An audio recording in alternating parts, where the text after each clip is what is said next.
wasn't shocked when my mother died. I was shocked when I realized she'd erased me from her life, long before she ever erased me from her will. At the funeral, everyone kept telling me how strong I was. What they didn't know was that I had already spent years preparing for this exact moment, the day I would become invisible to my own family. My name is Alina. I'm the older daughter. Or at least I used to be. I grew up in what most people would call a normal middle-class home in Ohio. 2 parents, 1 younger brother, a small house with a white fence, and a mother who baked cookies for the neighbors. From the outside, we looked like a happy family. But inside, our home was the perfect example of a golden child family drama. My brother Daniel was born when I was 7. From the moment he arrived, everything changed. My mother called him her miracle baby, her second chance, her pride. I remember standing in the hospital room holding a handmade card, waiting for her to notice me. She never did. At first, I thought it was normal. Younger kids needed more attention, right? That's what teachers and relatives said.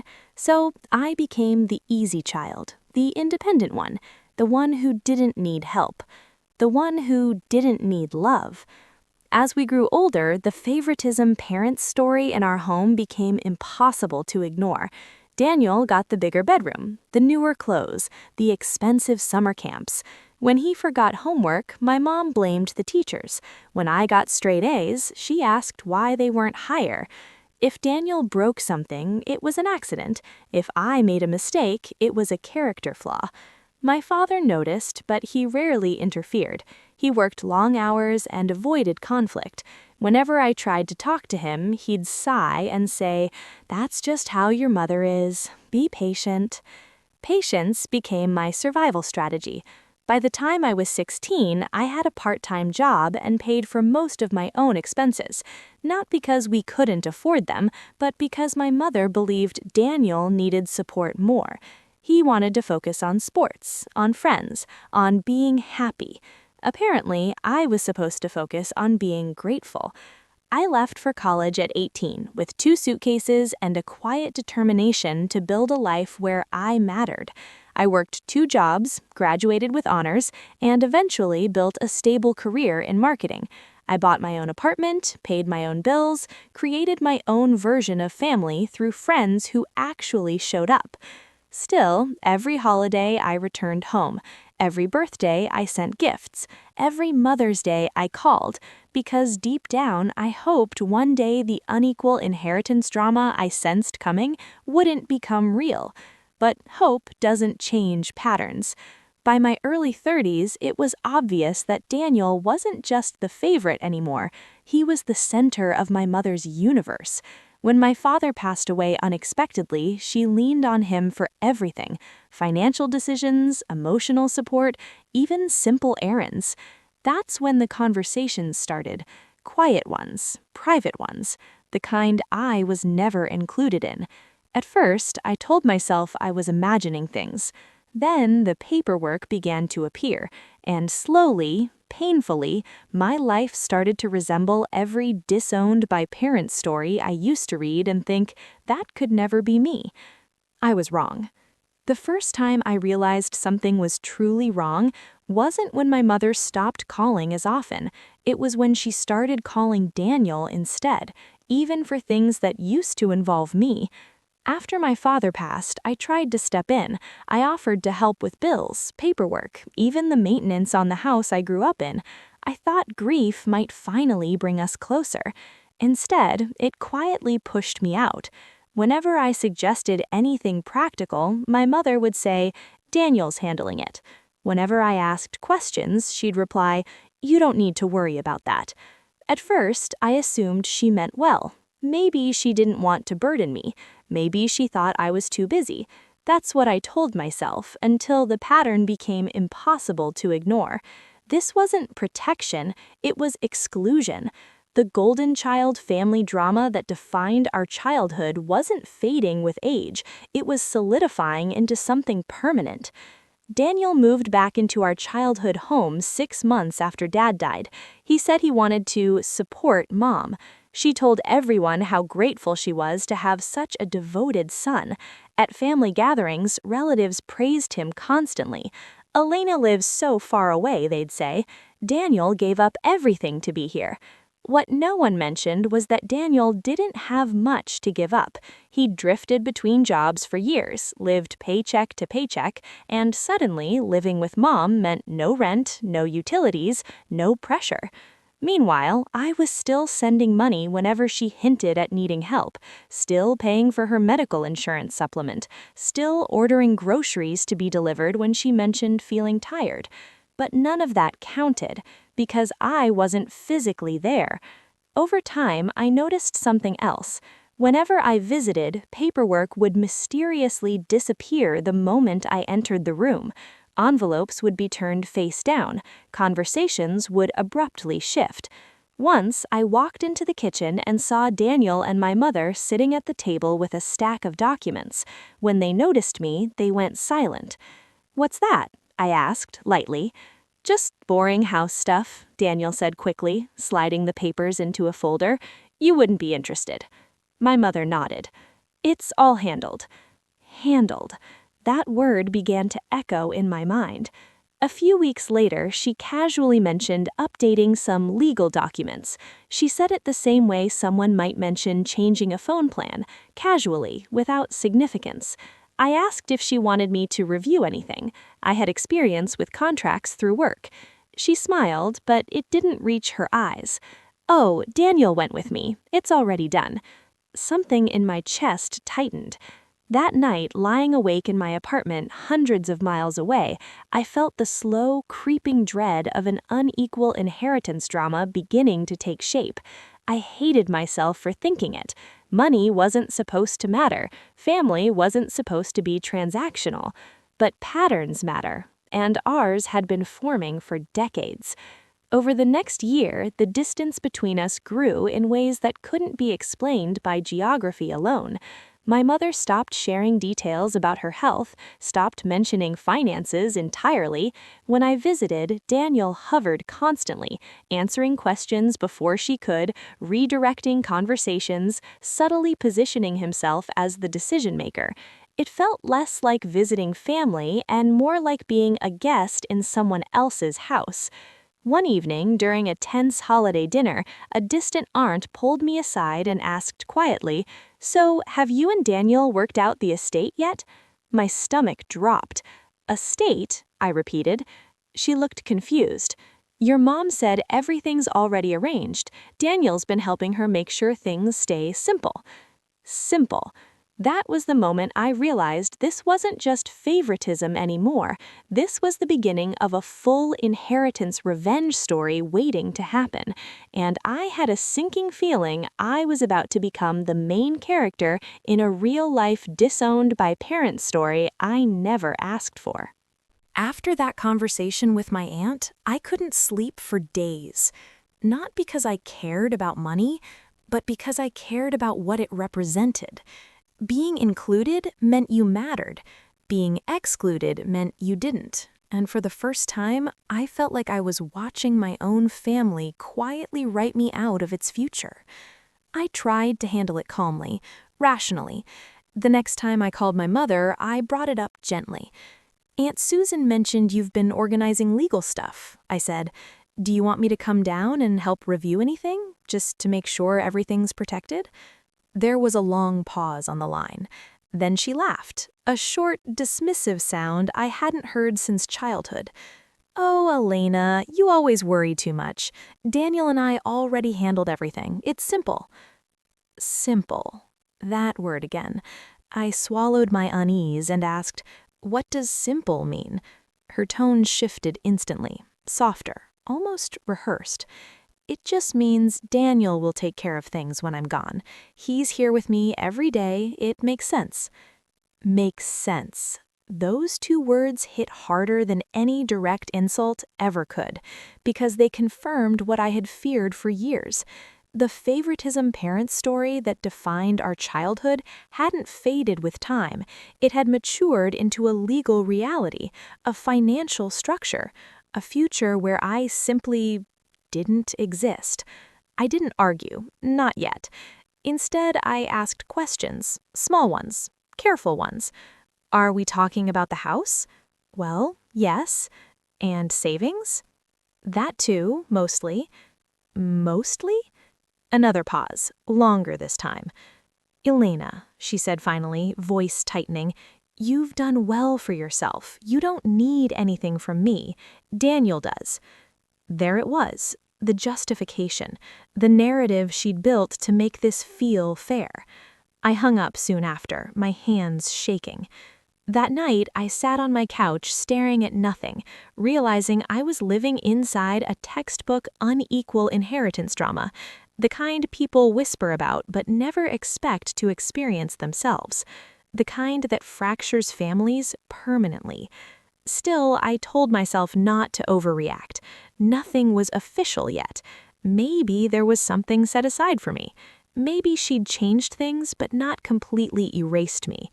Hope is stubborn like that. A few weeks later, I decided to visit unannounced. I told myself it was just to check in, bring groceries, spend time together, be a good daughter.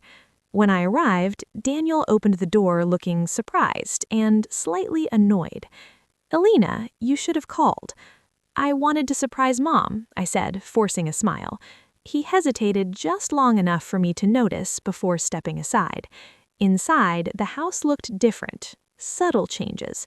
New furniture, updated appliances, expensive ones. Wow, I said lightly, you guys did some renovations. Needed upgrades, he replied. Mom deserves comfort. Comfort. We walked into the living room where my mother sat in her usual chair. She looked up, startled, then quickly composed herself. Elena, you're here. But instead of warmth, I saw something else flicker across her face. Guilt. On the coffee table beside her sat a folder, thick, official-looking. Daniel noticed my gaze immediately and picked it up. Just paperwork, he said casually, moving it out of sight. Nothing interesting. The air in the room shifted. Heavy, controlled, careful. That evening, as we ate dinner, I watched them interact like business partners rather than family. Private glances, subtle signals, entire conversations happening without words.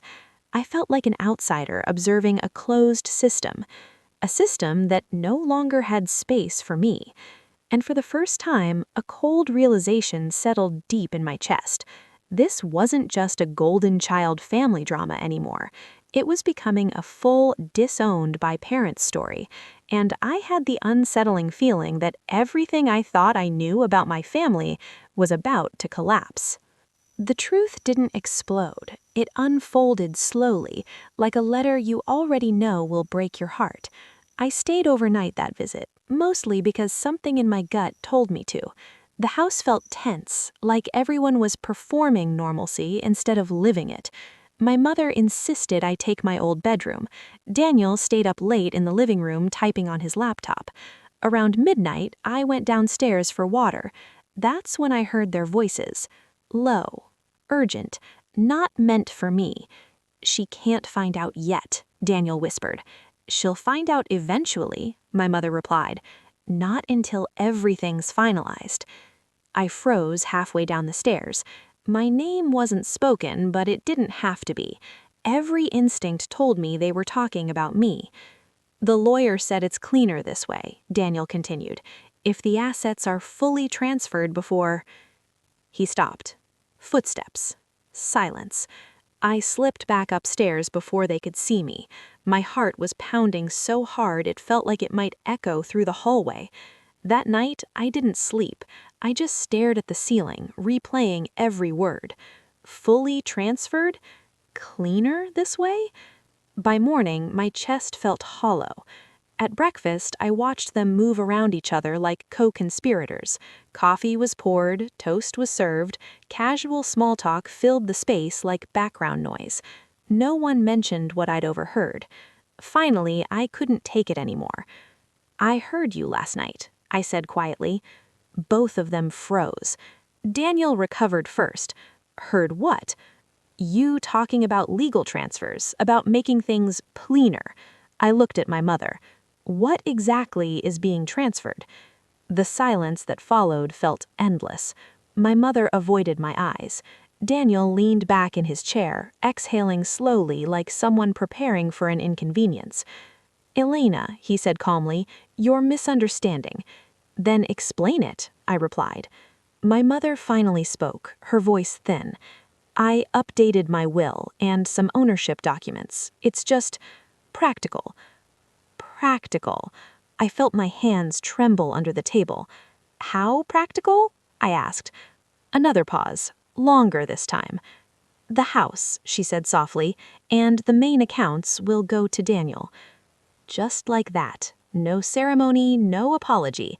A lifetime of emotional hierarchy converted into legal reality.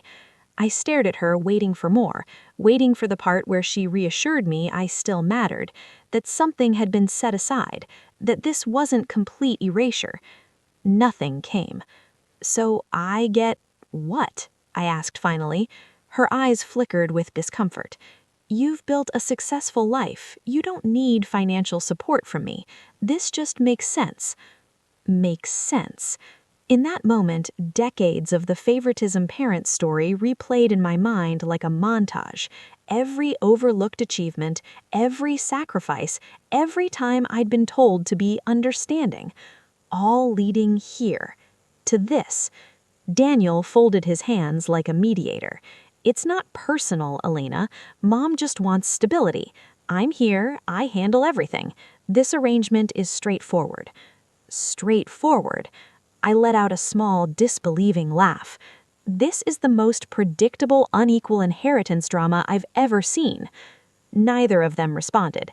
Instead, my mother reached across the table, touching my hand lightly. "I hope you can understand." That was the moment something inside me finally broke. Not loudly, not dramatically, just quietly. Because I realized I wasn't just living through a golden child family drama anymore. I wasn't just watching an inheritance revenge story unfold. I was standing in the middle of a full disowned by parents story, and the people responsible were sitting right in front of me, asking for my understanding. I didn't scream. I didn't cry. I didn't argue. That's what they expected. Instead, I nodded slowly, as if everything they'd said made perfect sense, as if a lifetime of emotional imbalance being converted into legal exclusion was just practical. "Okay," I said quietly, "if that's what you think is best." The relief on their faces was immediate and almost insulting. My mother squeezed my hand. "I knew you'd understand. You've always been the reasonable one." Reasonable. Daniel leaned back in his chair, tension leaving his shoulders. "I'm glad we can keep this calm. Families get torn apart over this kind of thing." I almost laughed. We were already torn apart. They just hadn't noticed because I'd been holding the pieces together alone. The rest of the visit passed in a strange, performative normalcy. We ate dinner, watched television, talked about neutral topics like weather and work. Not once did anyone mention the will again. But inside my mind, something had shifted. For years, I'd tried to earn fairness, tried to earn love, tried to earn a place in my own family. Now I understood something important. You can't negotiate your value with people who decided it long ago. On the drive back to my apartment, I didn't play music, I didn't call anyone, I just thought. Carefully, logically, without emotion clouding the facts. This wasn't just a painful golden child family drama anymore. It was a structured, intentional decision to remove me from my own family's future. And for the first time in my life, I stopped trying to fix it. Instead, I started paying attention. Over the next few months, I became the calm, supportive daughter they wanted me to be. I called regularly, sent birthday gifts, asked about my mother's health. I never mentioned the will, never questioned their decisions. They relaxed around me again. Daniel began sharing small details without realizing it, complaining about maintenance costs, mentioning renovations, talking about future plans for the property. Each comment sounded casual, but together they formed a clear picture. He wasn't just inheriting everything, he was already living like he owned it. Meanwhile, I quietly organized my own records. Old emails, financial contributions I'd made over the years, insurance payments, property tax assistance, even bank transfers labeled "for Mom." I wasn't sure if I'd ever need them, but I kept them anyway, because something about this unequal inheritance drama felt unfinished. During one phone call, my mother mentioned updating some documents again. Just small adjustments, she said. Daniel's helping coordinate everything with the lawyer. Of course he was. I responded warmly, supportively. Good, I'm glad you have help nearby. After we hung up, I opened my laptop and started researching, not aggressively, not emotionally, just carefully. Estate laws, joint ownership structures, elder financial protections, tax responsibilities. Information became my quiet form of control. If they wanted simplicity, I would give them simplicity. If they wanted everything to go to Daniel, I would let them build that reality. Because the most powerful position in any inheritance revenge story isn't the one who gets angry first. It's the one who understands the system better than anyone else. Months passed, then nearly a year. On the surface, I played my role perfectly. The calm daughter who accepted everything without resistance. The successful one who didn't need anything. The reasonable one who wouldn't cause trouble. They believed the story they'd created about me completely. What they didn't realize was that every decision they made without me was quietly setting the stage for something they never saw coming. And when karma finally arrived in this disowned by parents story, it wouldn't come from anger, it would come from patience. Patience changes the way you see everything. Once I stopped reacting emotionally, patterns became clearer. Conversations revealed more than they intended, small complaints exposed bigger realities, and slowly the structure of this entire unequal inheritance drama began to show its cracks.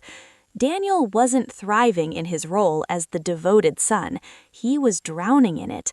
At first, his complaints were subtle. A sigh about rising property taxes, a joke about repair costs, a passing comment about my mother's medical bills increasing. Each time, I responded with calm sympathy. That sounds stressful, I'd say. I'm glad you're there to manage it. Encouragement, not interference. He needed to feel like the hero of this golden child family drama, so I let him. A few months later, he called me unexpectedly. His tone was unusually friendly. Hey, Elena, quick question. You ever dealt with long-term care insurance stuff? I leaned back in my chair, keeping my voice neutral. A little. Why? Well, Mom's expenses are getting complicated. Nothing serious, just planning ahead. Planning ahead. I could hear the strain behind his casual tone. For years, he'd lived comfortably without real financial responsibility. Now he was handling a house, medical costs, utilities, and the increasing needs of an aging parent, all while assuming a future inheritance would make it worthwhile. That assumption was the foundation of everything, and foundations can crack. I gave him basic advice, enough to sound helpful, not enough to solve his problems. Suggested he speak to professionals, keep detailed records, stay organized. He thanked me repeatedly, relief obvious in his voice. From that moment on, our dynamic subtly shifted. He started calling more often, asking small questions, seeking reassurance. Each conversation revealed new details about their finances, their legal arrangements, and his growing stress. Meanwhile, I shared almost nothing about my own life. Information flowed in one direction. During one visit months later, I noticed something else. My mother looked tired, more fragile than before. Daniel looked older too, not physically, but emotionally, like someone carrying a weight he hadn't anticipated. Over dinner, he vented about maintenance costs, insurance premiums, unexpected repairs. "I didn't realize how expensive everything would be," he admitted, rubbing his temples. "But it'll balance out eventually." Eventually. That word hung in the air like an unspoken promise, one tied directly to the inheritance he believed was secure. I nodded sympathetically. "You're doing a lot. Mom's lucky to have you." My mother smiled at him proudly. The familiar dynamic of this favoritism parent story played out in real time. She praised his sacrifices, he absorbed the validation. Neither of them questioned the underlying structure. Why would they? From their perspective, everything was already settled. What they didn't realize was how fragile their arrangement actually was. Legal transfers, joint ownership decisions, tax implications, all of it required precision, maintenance, transparency, and Daniel wasn't precise. Over time, small inconsistencies began appearing in his stories. Missed payments, late filings, confusion about documentation. Nothing catastrophic, just sloppy. The kind of sloppiness that accumulates quietly until one day it matters. I never pointed any of it out, never warned them, never interfered, because the most effective inheritance revenge story isn't about creating chaos, it's about allowing people to build systems they can't sustain. As months turned into another year, I remained the supportive daughter on the surface, calm, understanding, completely non-threatening. They grew comfortable with that version of me, the one who had accepted her place in this disowned by parents story without resistance, and comfort makes people careless. By the time the first real consequences appeared, they were so deeply invested in their own narrative that they didn't see the ground shifting beneath them. Karma didn't arrive dramatically. There was no shouting, no confrontation, no cinematic moment. It arrived through paperwork. Nearly 2 years after my mother first told me about the will, I received a call from Daniel. His voice sounded strained, not panicked, but close. "Hey, are you busy?" I could hear it immediately. Something had gone wrong. "What's up?" I asked calmly. He hesitated. "It's probably nothing, just legal confusion with the house." Legal confusion. I leaned back in my chair, keeping my tone neutral. "What kind of confusion?" Another pause. Then he exhaled slowly. "There's an issue with ownership structure. Some transfer paperwork from last year wasn't filed the way the lawyer expected, and now there are tax implications. Big ones." I said nothing. He continued, words rushing slightly now. "Apparently, because of how things were moved around and because Mom's name stayed attached to certain accounts, the estate isn't as straightforward as we thought." Not straightforward. For years, they had built their plan around simplicity, around cutting me out to make everything cleaner. But legal and financial systems don't reward emotional favoritism, they reward accuracy. And accuracy requires competence. "So what does that mean?" I asked gently. "It means," he said quietly, "there could be significant liabilities, back taxes, penalties, even potential disputes if anything happens to Mom before this gets fixed." Disputes. The word lingered between us. For the first time in this entire unequal inheritance drama, Daniel sounded uncertain, not confident, not in control, just overwhelmed. "I thought everything was handled," I said softly. "So did I," he admitted. Over the following weeks, the situation became clearer. In trying to transfer assets early and simplify the future inheritance, they'd created a complicated web of partial ownerships, undocumented agreements, and tax exposure. Nothing illegal, nothing malicious, just poorly managed. The lawyer they'd used initially had retired. The new one needed complete financial histories to correct the structure, records, contributions, proof of payments related to the property and my mother's care. Daniel didn't have all of it, but I did. Years of quiet documentation, every transfer I'd sent to help my mother, every shared expense, every contribution toward the home sat organized in my digital files. I'd never planned to use them aggressively, but now they mattered. Not for revenge, for accuracy. When Daniel finally asked if I had any records that might help clarify things, I paused just long enough for him to feel the weight of the request. I might, I said. Why? Because, he admitted slowly, if contributions from both children are documented, it changes how certain assets and liabilities are evaluated. It could stabilize things. Stabilize. For the first time, he wasn't speaking like the confident golden child at the center of this golden child family drama. He sounded like someone realizing the system he relied on wasn't built on solid ground. I agreed to send what I had, calmly, professionally, without accusation. The new lawyer reviewed everything carefully. Weeks passed, then months. Adjustments were made, ownership structures reconsidered, financial responsibilities reassessed. And slowly, inevitably, the narrative shifted, because once all contributions were documented, once responsibilities were evaluated objectively, once legal clarity replaced emotional favoritism, the idea that everything should simply go to Daniel no longer made practical sense. Not to the professionals, not to the law, not even to my mother. For the first time in this entire favoritism parent's story, reality began to override perception, and the quietest part of this inheritance revenge story became clear. I hadn't taken anything from them. I hadn't fought. I hadn't demanded. I had simply allowed the truth to exist on paper. The final shift didn't happen overnight. It unfolded slowly, through meetings, revised documents, and long conversations that felt more practical than emotional.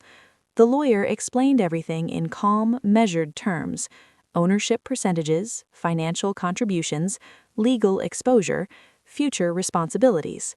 Facts don't care about family narratives. Once everything was reviewed, the original plan, the one where Daniel received nearly everything, no longer made legal or financial sense, not without creating long-term risk for everyone involved. So the documents changed, not dramatically, just fairly. The house was restructured into shared ownership. Remaining accounts were balanced based on documented contributions and future care needs. Responsibilities were divided realistically instead of emotionally. Nothing excessive, nothing punitive, just accurate. When my mother called to tell me, her voice sounded smaller than I'd ever heard her. "I didn't realize how complicated things had become," she said quietly. "Clarify."